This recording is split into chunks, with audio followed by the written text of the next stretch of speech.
Let's begin with chapter number 9 from your history book of grade 7, and the name of the chapter is Akbar.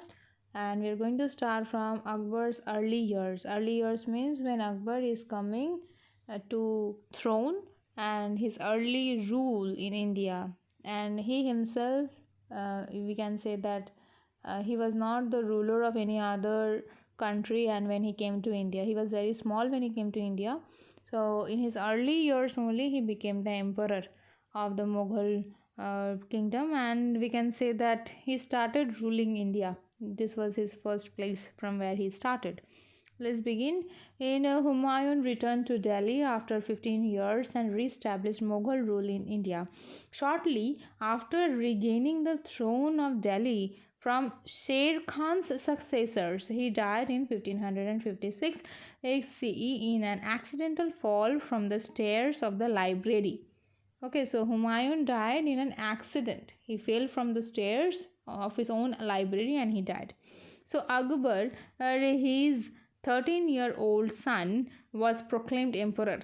He would rule the Mughal empire for the next 50 years and established himself as the greatest ruler in medieval India.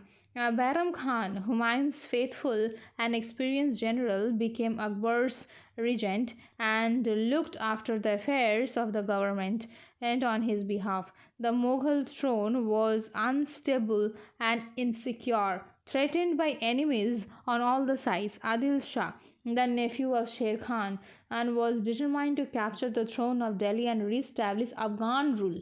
The Rajputs had become powerful and were waiting for suitable opportunities to expel, means overthrow, or you can say to just totally move away the Mughals from India.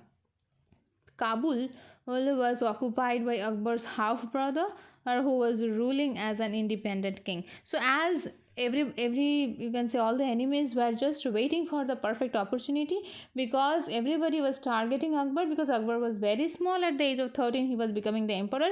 So that time it was a very turmoil kind of a situation in the Mughal kingdom, because everything was getting very unstable and insecure, because the enemies were getting strengthened at that time and Akbar was too small to maintain everything. So next comes the second battle of Panipat in 1556. Hemu, the chief minister and general of Adil Shah, occupied Delhi and Agra. He declared himself the ruler.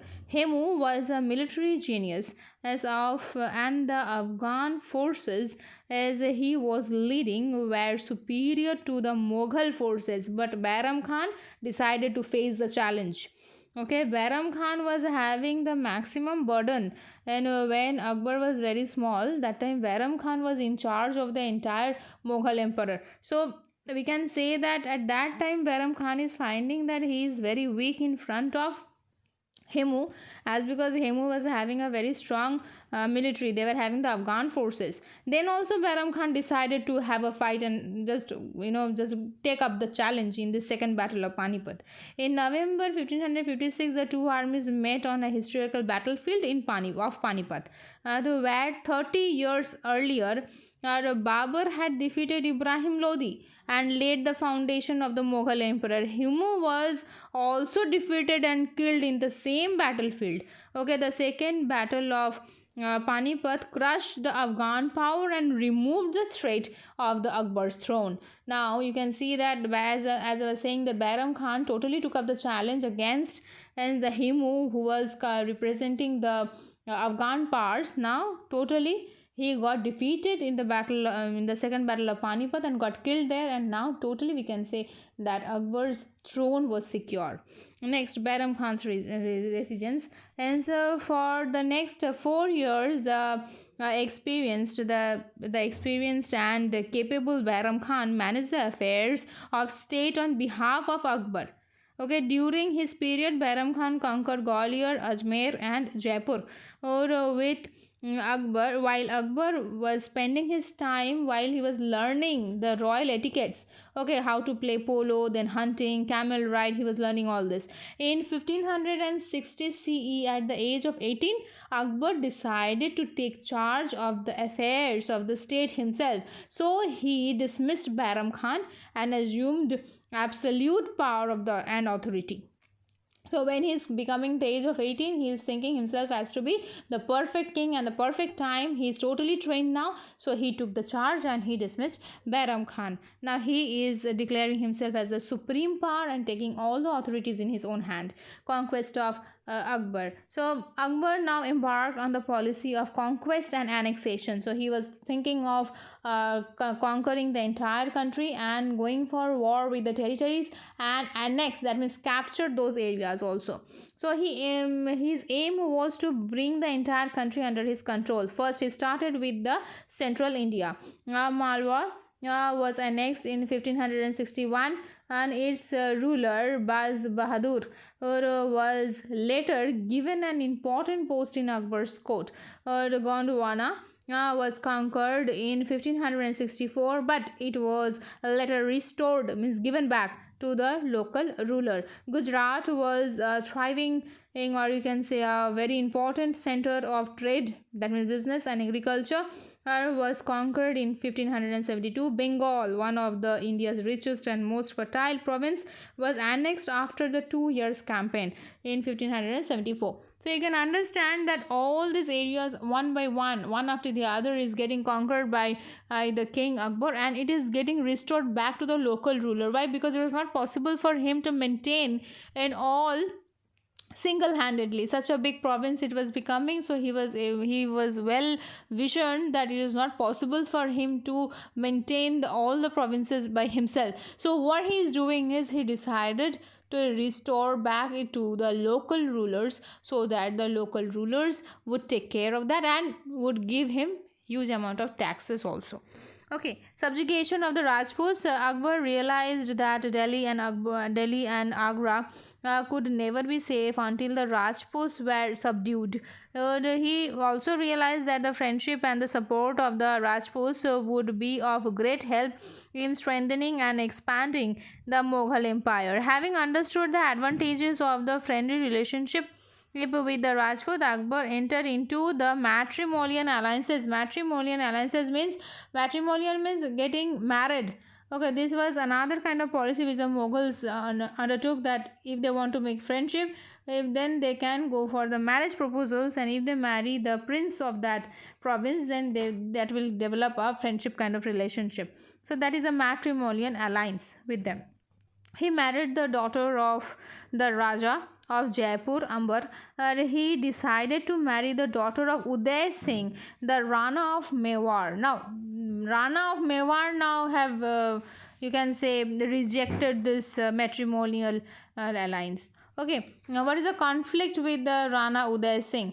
In the Rana of Mewar was considered to be the head of the Rajput clans, as he refused to submit to Akbar and rejected his proposal of matrimonial alliance. Now Akbar marched against Chittor, or the capital city of Mewar.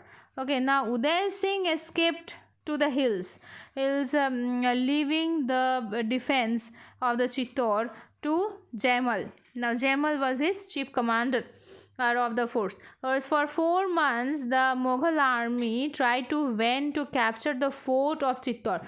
Now resistance collapsed when Jaimal was killed. All the Rajput women performed Jauhar.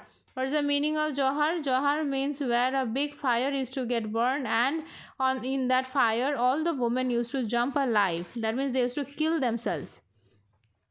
The heroic Rajputs rushed out to the desperate bid to destroy the enemies. They pursued fighting. The capital of Chittor was followed by the fall of Ranthambore, or by 1570. Practically all the Rajput princes had accepted it. Akbar as their overlord. Now, conflict with Rana Pratap Singh also started after that. The Rajputs of Mewar, however, refused to submit, it having lost Chittor, their capital city. They rallied around Rana Pratap and valiant son of Uday Singh. After the escape to the hills, Uday Singh has built a new capital called Udaipur. After Uday Singh's death, Rana Pratap carried the struggle against the Mughals. Also, with the great deal of defense, Rana Pratap organized an army and clashed with the Mughal forces in the Battle of Haldi Ghati in 1576. The Mughal forces were led by the Rajput chief Raja Man Singh of Amber. The Rajputs were outnumbered and defeated by the Mughal army. Rana Pratap took shelter in the mountain forts and to effect continued to recover, or he thought of recovering back and gaining back Chittor. He was able to recover parts of his territories, but till his death he could not get back Chittor anymore. The memory of Rana Pratap Singh is still honored, is still respected in Rajasthan, and for his bravery, courage and heroic lifelong struggle to free Mewar from the Mughal control. Now, what were the conquests that the Akbar have done in the northwest area of India? In the series of campaign of the northeast in the northwest in 1585 and between 95, Akbar conquered Kashmir, then lower Sindh, then Kandahar and eastern Balochistan, and besides adding important territories is to his empire, Akbar secured the northwest frontier also. You can see all the things that all the places that were captured by Akbar is marked as yellow in this map given in your book. The Deccan campaign, and having expanded and consolidated his authority over northern and central India, Akbar turned his attention to the Deccan. Okay, by 1601 CE, he had annexed Berar, Khandesh, and you can say parts of Ahmednagar. Thus, in 40 years, Akbar carved out the empire that stretched from the Kush Mountains in the west to the Brahmaputra in the west, as in the east, and from the Himalayas to the north of Godavari in the south. In the next video, we shall start with the administration of Akbar. Thank you.